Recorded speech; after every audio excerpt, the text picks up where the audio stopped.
Assalamualaikum warahmatullahi wabarakatuh. Perkenalkan, nama saya Fardullah Rizky. Saya di sini ingin membahas tentang kodikologi dan tekstologi. Sebelum mendalami kodikologi dan tekstologi, alangkah baiknya kita mengetahui sedikit tentang filologi. Karena filologi juga berkaitan dengan adanya kodikologi dan tekstologi. Menurut arti secara ringkasnya, secara singkatnya, filologi adalah studi tentang naskah untuk mendapatkan keasliannya, mendapatkan keaslian makna aslinya suatu naskah untuk mendapatkan makna keasliannya. Secara luasnya,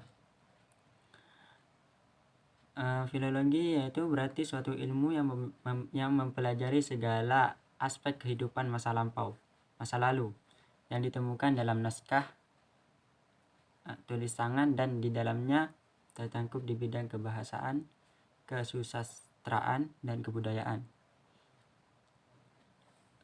Selanjutnya kita menuju ke pembahasan berikutnya, kodikologi.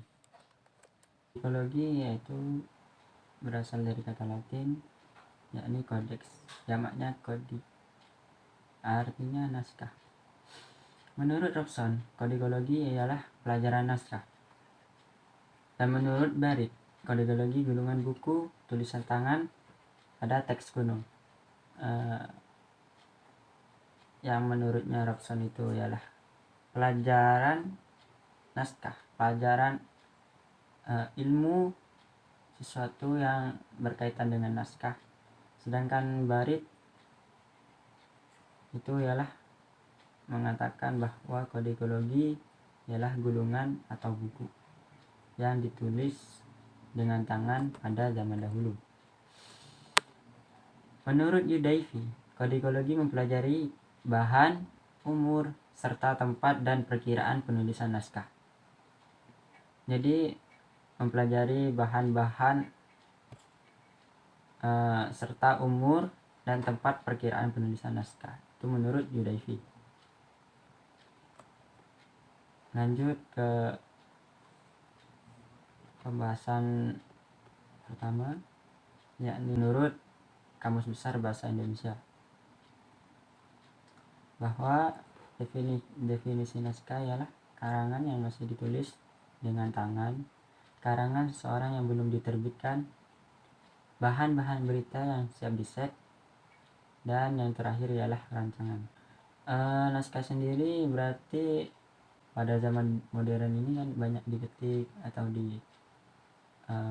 kita menggunakan laptop untuk menulis karena tulisannya sedikit jelek. Jadi pada zaman dahulu itu sebelum adanya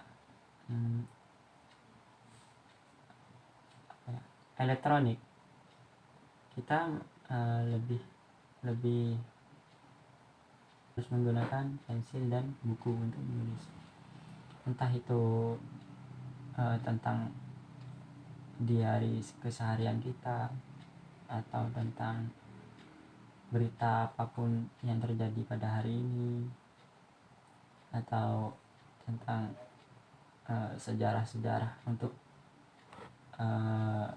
dikenal oleh para pemuda-pemuda bangsa generasi selanjutnya. Jadi itu definisi naskah. Naskah dalam filologi yaitu dokumen yang ditulis atau di dalamnya terdapat hasil tulis tangan, baik berbahan kertas, daluang, kertas lokal maksudnya dari daun sai, lontar, kertas lokal dan lontar, bambu kulit, kayu, rotan, dan lainnya yang perlu diperbaiki ada dianalisa kembali. Jadi di dalam naskah itu sendiri kita bahan yang digunakan untuk ditulis itu berbahan kertas Eropa.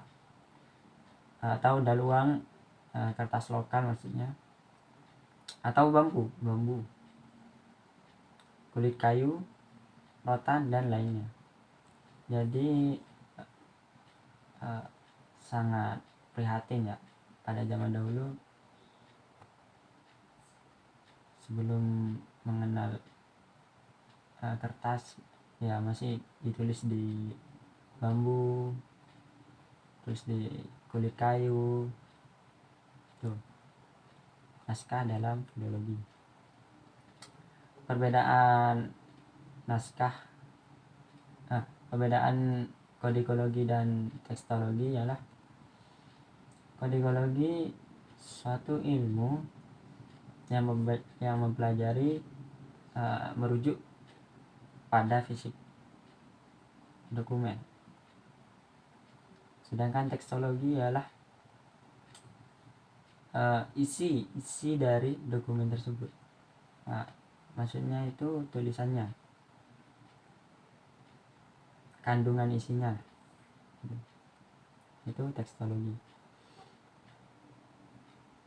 Ini unsur-unsur kodikologi.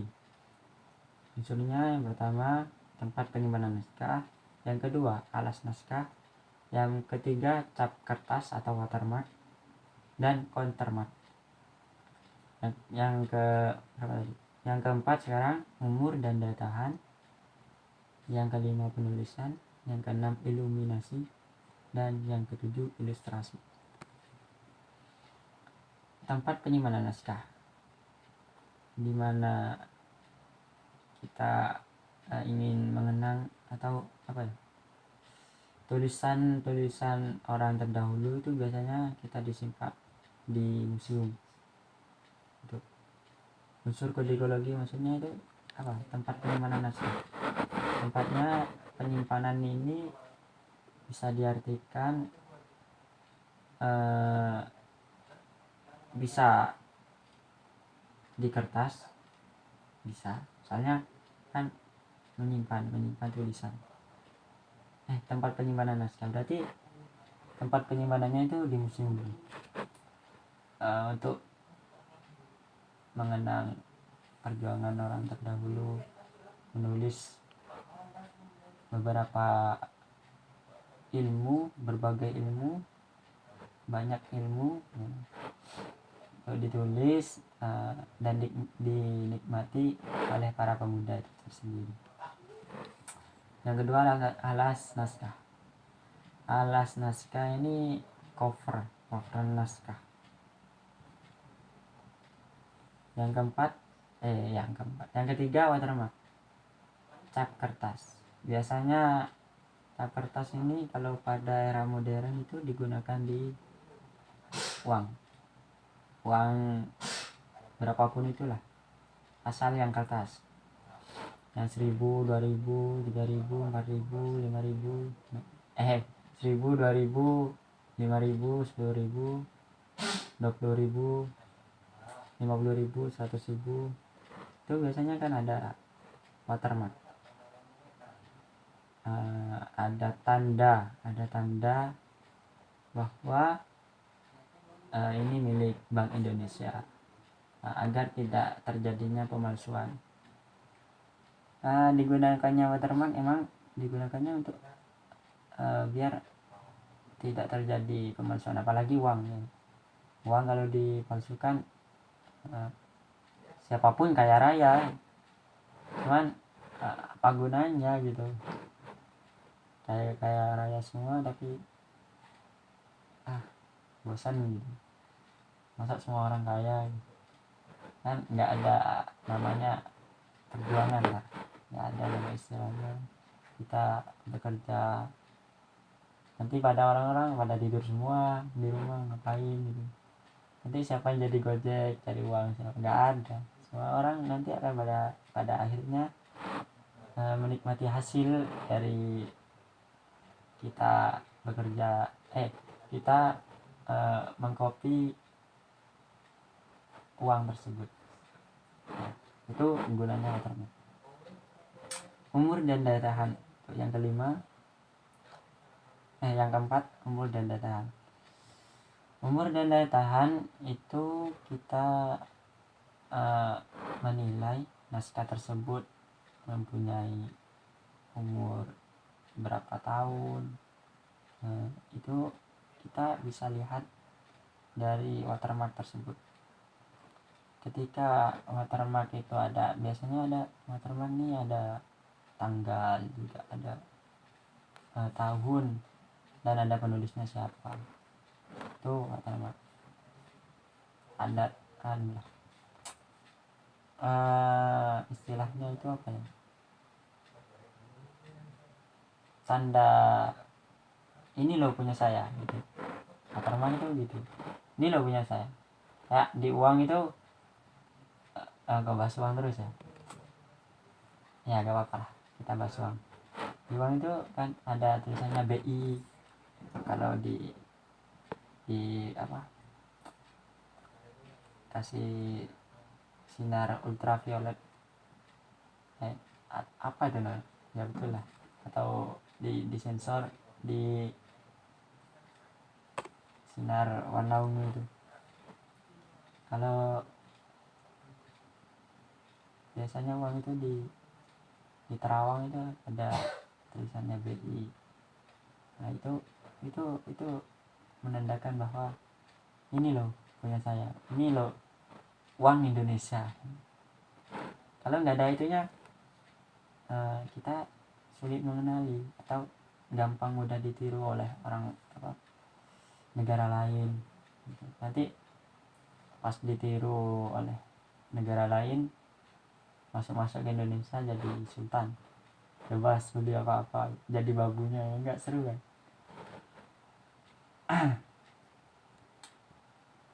Tempat penyimpanan naskah.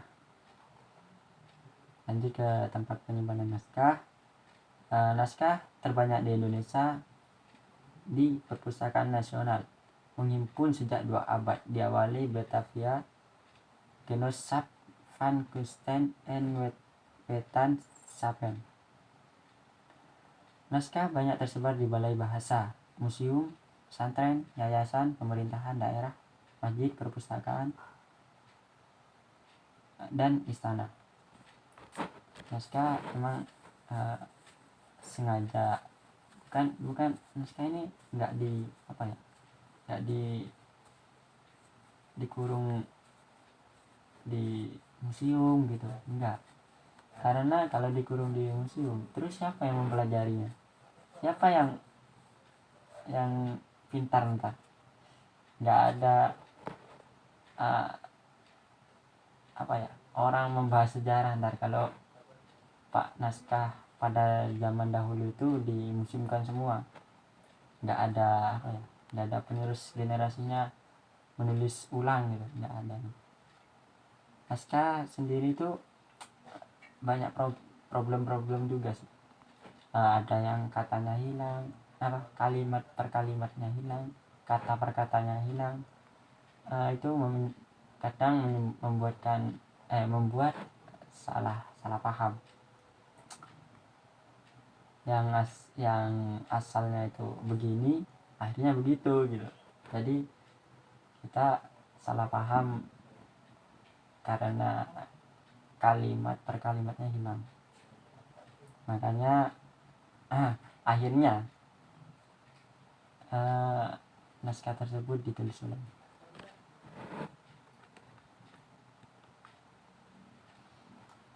Lanjut ke alas naskah. Alas naskah, sesuatu yang dipakai untuk menulis teks sehingga menjadi sebuah naskah. Dunia, bambu dan sutra. Cina.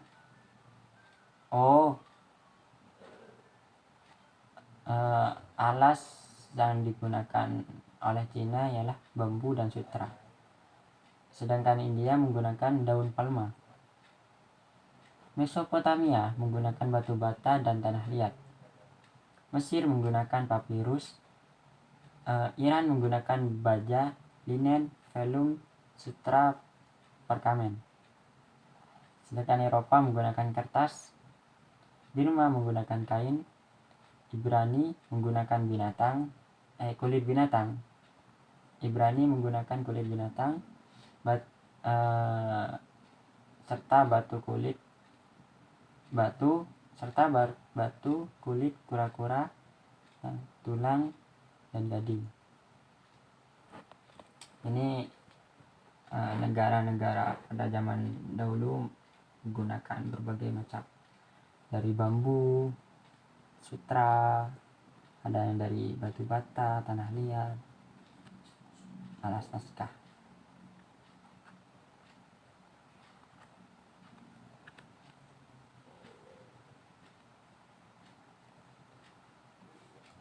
Laluan sejenis kertas yang dibuat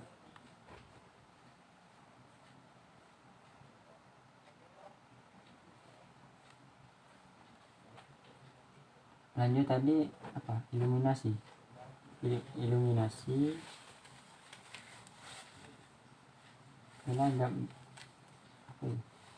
pembingkaian dan penghiasan teks.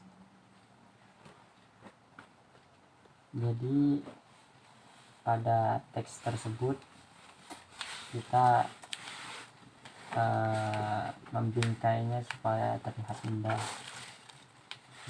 itu namanya iluminasi. Sedangkan ilustrasi adalah pendukung isi teks, penjelas teks, dan letaknya di mana saja. Gambar pendukung isi teks seperti pada akhir naskah atau pada awal naskah itu ada ilustrasi. Biasanya ilustrasi itu sering digunakan untuk berita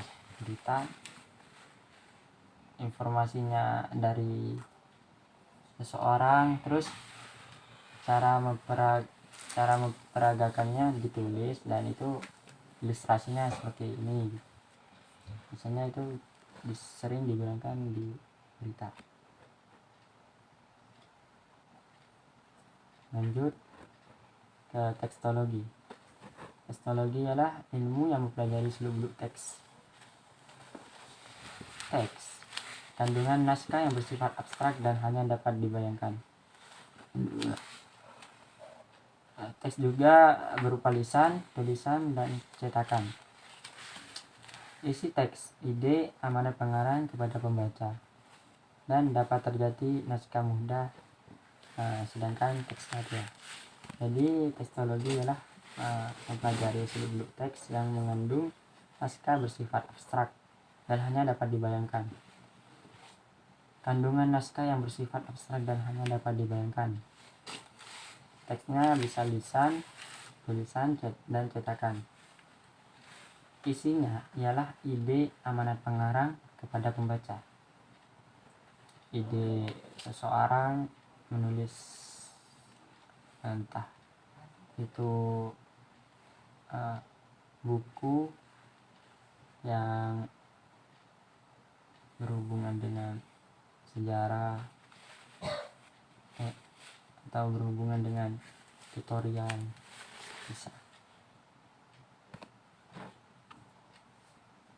10 prinsip tekstologi. Tekstologi menyelidiki. Yang pertama, tekstologi menyelidiki sejarah teks suatu karya. Yang kedua, dimulai dari penyuntingan. Yang ketiga, edisi teks harus menggambarkan sejarahnya. Yang keempat, tidak ada kenyataan tekstologis tanpa penjelasan. Yang kelima, secara metodis, perubahan secara sadar harus didahulukan daripada kekeliruan. Yang keenam, teks diteliti sebagai keseluruhan. Yang ketujuh, bahan yang mengiring teks harus diteliti pula. Yang kedelapan, perlu diteliti pula sejarah teks dari karya lain. Dan yang kesembilan, penyalin dan lembaga penyalinan harus diteliti pula. Dan yang kesepuluh, rekonstruksi teks tidak dapat mengganti teks yang diturunkan. Itu ialah 10 prinsip tekstologi. Diawali dengan inventaris, dilakukan jika sudah menentukan objek, meneliti sejumlah naskah, misalnya melihat katalog di dalam dan luar negeri. Katalog ialah buku yang berisi berbagai naskah dalam suatu kolektif. koleksi. Katalog, ada beberapa katalog deskriptif dan katalog daftar.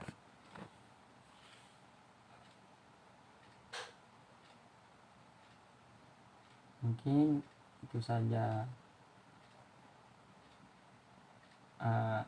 penjelasan sedikit saya tentang kode ekologi dan teknologi, karena juga ada maksimal waktunya. Terima kasih telah mendengarkan dan semoga memahami, mendengarkan penjelasan dari saya. Sekian, terima kasih. Wassalamualaikum warahmatullahi wabarakatuh.